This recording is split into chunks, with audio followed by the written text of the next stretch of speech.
بسم الله الرحمن الرحيم بناوي خداي بخشن دو مهربان والطور سوين بچێوی توور کە خدای گەورە گفتوگۆی لەگەڵ موسادا لە نزیکی ئەنجامدا وكتاب مسطور سوين بكتابي نسراو كلوح المحفوظة في رق منشور كلا بري تنشي جرنج دايا والبيت المعمور والسقف المرفوع والبحر المسجور سوين بكعبة كهميشة آودانا بنويشگران وأواني بو حج وعمرة دچن هروها بيت المعمور شوينك اللي آسماني حوتهم كدياري كراوا بو خدا پرستی فريشتكان هروك چون كعبة پیروز اللي إيمان داران لفرموديش الراس دروز دا آماجي بو كراوا هروها سوين بسقفي برزو بلند كآسمان دقريتوا خداي گورد ديويد سرنجمان راچشيد بولاي سوين بدرياي پرلآو يا درياي دا جرساو كالروجي قيامت داد جرسيتو دتخيتوا إن عذاب ربك لواقع پروردگاری مزن سوين بو هموشتان الدخوات انجا دفرمويد براستي سزاو آزاري پروردگاری تو اي محمد هر پیش ديت ما له من دافع كسيج ناتوانت بري بگريتو دستي پيو بنيتو نهيليت يوم تمور السماء مورا او رجاء استير او هساركاني آسمان همو بيك داددن خداي گورت تيچان داداتو هليان دوشينيت وتسير الجبال سيرا چێوەکانیش لە جێی خۆیان دەجوڵێن و دەڕۆن وەک خوری وەک هەور زەویان پێ تەخت دەکرێت فويل يومئذ للمكذبين کەواتە واوەی لاو هاوار بۆ ئەوانەی کە باوەڕیان بە حەق و ڕاستی نەکرد و بە درۆیان دەزانی لەو ڕۆژەدا الذين هم في خوض يلعبون ئەوانەی کە ڕۆچون و گاڵتە دەکەن بە ئیسلام و پێغەمبەر و قورئان يوم يدعون إلى نار جهنم دعا ڕۆژێک دێت بەتوندی پاڵیان پێوە دەنرێت بۆ ناو دۆزەخ دەنگ لە سینەیانەوە دێت ئەوەندە پاڵەکە توندە هذه النار التي كنتم بها تكذبون پێیان دەوترێت ئەمە ئەو ئاگر و دۆزەخەیە کە کاتی خۆی بڕواتان پێی نەبوو بەگاڵتەتان گرتبوو أفسحر هذا أم أنتم لا تبصرون باشە ئەمە جادووە نیشانتان دەدرێت یان ئێوە ڕاستی نابینن اصلوها فاصبروا أو لا تصبروا سواء عليكم إنما تجزون ما كنتم تعملون دەبێت بچنە ناوی و سزا بچێژن جایتر خۆڕادەگرن یا خۆڕاناگرن وەک یەکە بۆتان بێگومان تۆڵێ و کار و کردەوانەتان هەر دەدرێتەوە کە دەتان کرد إن المتقين في جنات ونعيم لولا شەوە بەڕاستی ئەوانەی کە لە دنیادا خدا ناس و دیندار بوون لە باخەکانی بەهەشت و ناز و نیعمەتدا ژیانی پڕ لە بەختیاری و کامەرانی دەبەنە سەر فاكهين بما آتاهم ربهم ووقاهم ربهم عذاب الجحيم زۆر کەیف خۆش و دڵخۆش و ڕووخۆشن بەو بەخششانەی کە پەروەردگاریان پێی بەخشیون هەر پەروەردگاریشیان لە سزا و تاڵاوی دۆزەخ پاراستونی كلوا واشربوا هنيئا بما كنتم تعملون پێیان دەوترێت بخۆن و بخۆنەوە نۆشی گیانتان بێت لە پاداشتی کردەوەی چاک و ڕێک و پێیەکتاندا متكئين على سرر مصفوفة وزوجناهم بحور عين ئەو بەختەوەرانە بە کەماڵی ئیستراحەت پاڵیان داوەتەوە لەسەر کورسی و قەنەفە ڕازاوەکان کە بە شێوەیەکی جوان و ڕێک ڕیز کراون ئێمە هاوسەرانی حۆری چاو گەشمان لێمارە کردوون والذين آمنوا واتبعتهم ذريتهم بإيمان واتبعتهم ذريتهم بإيمان ألحقنا بهم ذريتهم وما ألتناهم من عملهم من شيء كل امرئ بما كسب رهين. جاوانەی باوەڕیان هێناوە و نەوەکانیشیان بە ئیمان و باوەڕەوە شوێنیان کەوتون ئەوانە لە بەهەشدا پێک شاد دەکەینەوە تا کامەرانی و خۆشیان زیاتر بێت و نەبێت ئەوانەی کە پلەی بەرزیان دەستکەوتووە دایان بەزێنین بۆ پلەی نزمتر چونکە ئێمە پاداشتی کردەوەی کەس کەم ناکەینەوە ئەگەر زیادی نەکەین لە هەمان کاتدا هەر کەسە بارمتەی کردەوەی خۆیەتی. وأمددناهم بفاكهة ولحم مما يشتهون. بەردەوام حەزیان لە هەر میوە و گۆشتێک بێت پێشکەشیان دەکەین. يتنازعون فيها كأسا لا لغو فيها ولا تأثيم. بەدڵخۆشیەوە لە کاسی تایبەتیدا شەراب دەنۆشن جارجار بۆ خۆشی لە یەکتری دەسێنن دوور لە ڕەفتاری ناشرین و گوناه و تاوانبارکردنی یەکتر.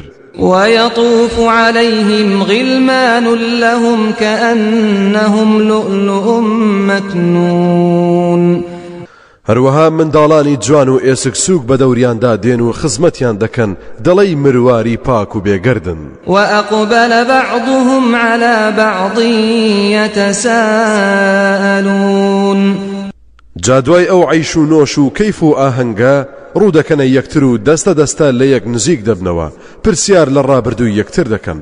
دیارە هەر کەسە لەو بە یەک گەیشتنانەدا بەشێک لە سەرگوزەشتەی خۆی نیشانی ئیماندارانی هاوڵ و میوانی دەدات لەگەڵ ڕوونکردنەوەی پێویستدا کە بە دەستگای زۆر پێشکەوت و تۆمار کراوە. قالوا إنا كنا قبل في أهلنا مشفقين.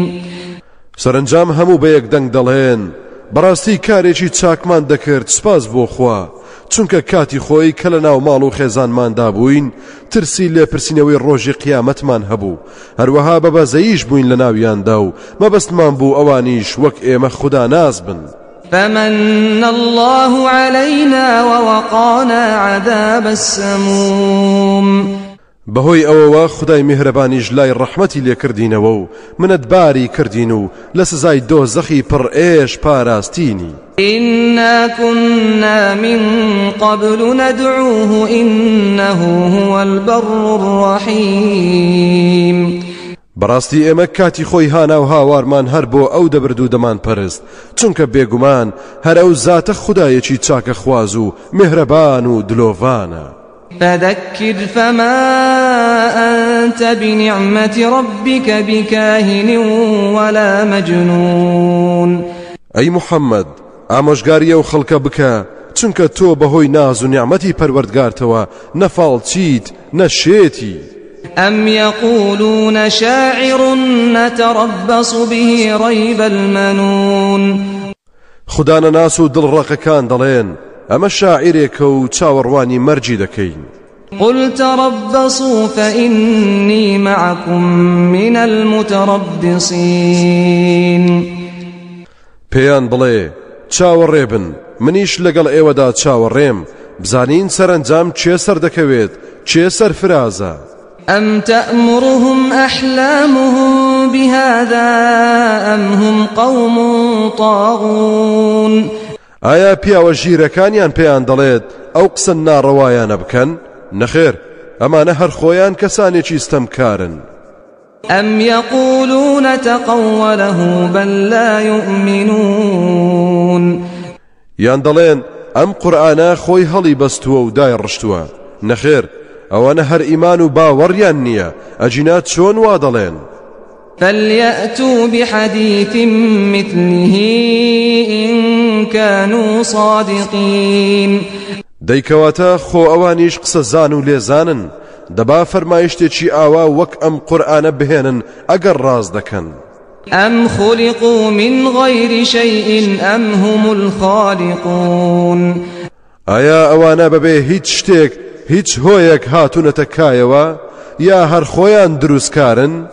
أم خلقوا السماوات والأرض بل لا يوقنون.